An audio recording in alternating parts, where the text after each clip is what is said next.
The Pelicans made multiple shocking moves this week headed into the NBA draft, and now they have 2 lottery picks on their roster going into the next season, and a lot of people are lambasting this move. I'm going to tell you why these were great decisions inside this edition of Pelicans Digest. What's good with it, everybody? It's Melz On The MIC. Super excited to have you here for Pelicans Digest once again. If you haven't done it yet, go ahead and hit that subscribe button, baby, so you can get this daily dose of Pelicans content, especially today, with a lot of energy and a lot of talk amongst the NBA about what happened with the New Orleans Pelicans last night on night 1 of the NBA draft, as they pick up 2 players, one Jeremiah Fears, a guard from Oklahoma, and they traded up in the draft to go get their hands on Derek Queen, a center out of Maryland. He comes in at 6'11", 16 points per game, 9 rebounds, 1 steal, and 1 block as a freshman. And he's already drawing comparisons to players like Seguin and Julius Randle as well. And this was, in my opinion, the guy that you needed to go get to shore up your center position in the future for the Pels, even though he's not a true center. And there's a lot of people talking about this trade today because a lot of people believe that Atlanta fleeced the Pelicans. Let's take a look at the trade first off and all the details about it. The Pelicans will receive Derek Queen at number 13 overall, and the Hawks will receive Asa Newell at number 23 overall, plus the Hawks will receive a 2026 first round pick, which is going to be the most favorable of either New Orleans or Milwaukee. And that's why a lot of people are criticizing this decision by Joe Dumars because you're giving up a first round pick next year that's unprotected. My question is this, if y'all so upset about it, riddle me this while we're at it. Riddle me this. Who's on the draft board next year that everybody should be excited about? Why as a team that has been suffering and losing for so long, already be trying to be looking forward to a draft pick next year when the goal is to try to win now? Like, help me understand that, because a lot of people are, oh, we need this draft pick. Take a few minutes and tell me who is going to be one of the top players next year on the draft board that the Pelicans should be keeping an eye on or should be stocking up and saving for. No, you need to handle business right now with this team. And you picked up your guard in Jeremiah Fears. You now have 8 guards on this team, okay? Some of these guys are not going to be here. And plus, you got your point guard of the future. Now, when it comes to Joe Dumars and what he's trying to do, the man says he's trying to be aggressive with this team. He's not trying to sit back and keep waiting on, oh, maybe there's next year. Let's plan for next year. No, the goal and the mission is to get this team turned around now while also simultaneously getting stacked up in players for next year, because we can't be worried about this next year's draft. We have to worry about trying to win now, and then we can see where we're going to be at as far as this team and this foundation. And Joe Dumars spoke on that. He says, when you identify a player that you think this could be one of the foundation pieces here, you go and get him. That's what we did. Dumars has said that we targeted Queen, and this is something that he made clear in his press conference, that that the team always had their eye on Derek Queen as far as being the center of the future for the Pelicans, and also being able to back up Zion Williamson when he needs some minutes, and also Yves Missy. Both of these players have been injured throughout the season. So why not get a guy who has great handles? Now, he may be a liability on this defense, just like Zion Williamson is, but what's the problem with that? Everybody's just about now in this day and age in the NBA a liability on defense.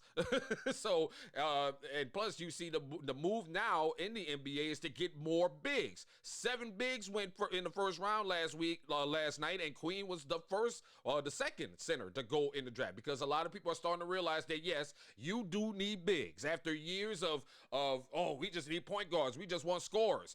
Now the league is starting to open up to the idea that you need bigs to compete. You need rim protectors. You need somebody that can stop up these lanes on these guards and these forwards that can cut through, okay? Everybody went 3-point crazy for a while. Now everybody's getting back to drafting bigs. And that's where the Pelicans find themselves. I think they're in a situation where you have to not only field a team that's going to compete this year, but also plan for the next few years. And you have that with a young roster and players like Jeremiah Fears and Derek Queen as well. I want to go back to Bill Simmons, though, because all of a sudden Bill Simmons knows everything about New Orleans basketball. He went on to call this one of the top 5 dumbest trades of this decade. I was speechless. I just can't believe it. Why are you speechless, my guy? What's so hard to understand about Joe Dumars' decision-making here? Okay? Everybody keeps saying, you guys are going to suck next year. So you might as well just go ahead and keep on to as many draft picks as you can because you can't compete in the West. While simultaneously ignoring some of the moves this guy made to get us back into contention in the West. You got a point guard named Jordan Poole. You have enough talent stored up with Dejounte Murray and Herb Jones and Trey Murphy the third, and Zion Williamson. You have enough talent stored up on this team. The question is, can they stay healthy? That is the only question that is going on with the Pelicans. Can this team stay healthy? And Joe Dumars has made it clear that he is going to be aggressive. The guy wants to be aggressive, and I love that. I love that he wants to be aggressive for my team. I love that he wants to go all out and get the players that this team needs to not only win now, but also build into the future.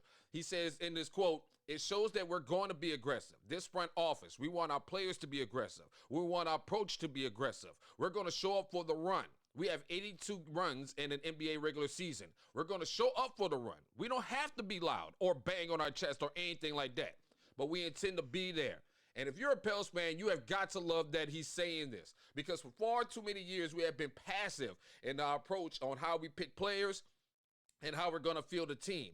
And now you got a GM that's saying, look, we're going to get aggressive. We want to try to win now instead of waiting and try to see what's happening down the line. And I still like the approach that Joe Dumars is doing with this team.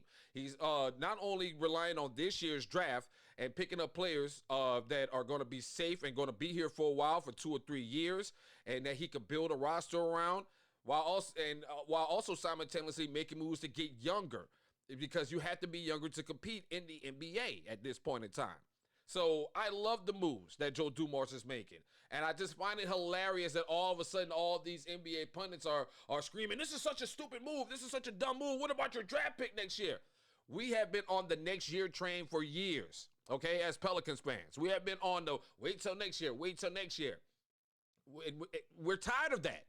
As a fan base, we are tired of that. We're tired of sitting around waiting for draft picks every year, and the only highlight of our season is what we're going to do on lottery and draft night. I think these moves are going to set us up for the future. Not only give us a chance to compete in the Western Conference. No, we're not going to win a championship this year. I do want to see us get better and get to the playoffs next year. That would be helpful, but also set us up for runs down the line with the players that he's picking in Jeremiah Fears and Derek Queen. You already have a talented core in place. You just need to fill out some spots for depth purposes, and that's what he's doing. Because one of the problems the Pelicans has is once Zion and the starters leave the floor, you were stuck with a bunch of scrubs on the second line. Now you're picking up top-tier lottery talent, putting them on the second line, and also giving them time to develop so they can be the leaders of the future. That's why I love these moves by Joe Dumars. These are great moves by Joe Dumars, and it'll be a great move if you hit that subscribe button. Go ahead and subscribe to Pelicans Digest so you can get your daily dose of what's going on with the Pelicans every single day right here. And again, tonight, we have one more pick in the draft in the 40 position. Should the Pels keep it? Do you think the Pels should keep it? Or do you think we need to go ahead and see if we can add on some more depth to the roster? You share with your thoughts with me in the comments, but I also want to leave you with this before I get up out of here. The Pelicans, for far too long, and like I said, they've been a team that stood pat and haven't really took any real aggressive approach to getting the roster together. I want you to consider this for a second. If you have all this talent and you don't have any draft pick next year, guess what? If the team stinks, you can move some of that talent that you have on your roster now and get back into the draft next year, especially if things start going sideways. So why is it so important to hang on to this 2026 draft pick according to all these analysts? If you got time, tell me who is on the board next year that everybody should be excited about. Don't worry, I'll wait. Don't worry, I'll wait. But it's that sort of thinking that got us in this place in the first place. That's a loser's mentality. If you're going to sit there and say, oh, well, don't sell your future for now.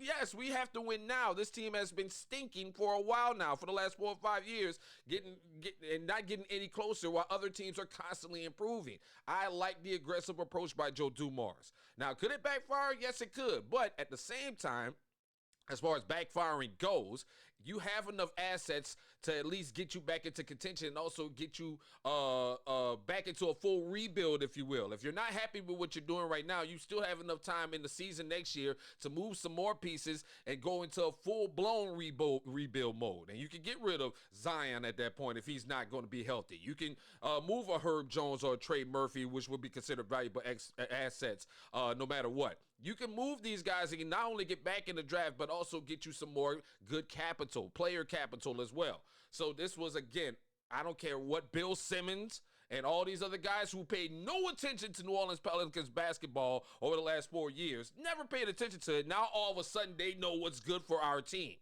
Please don't. This is where you get the real on what's going on with the Pelicans from somebody that actually follows the team and pays attention to the decisions that they make, whether they're good or bad. And you can get all that info right here on Pelicans Digest. Go ahead and hit that subscribe button. We would love for you to join the party and get all the details of what's going on with the Pels right now.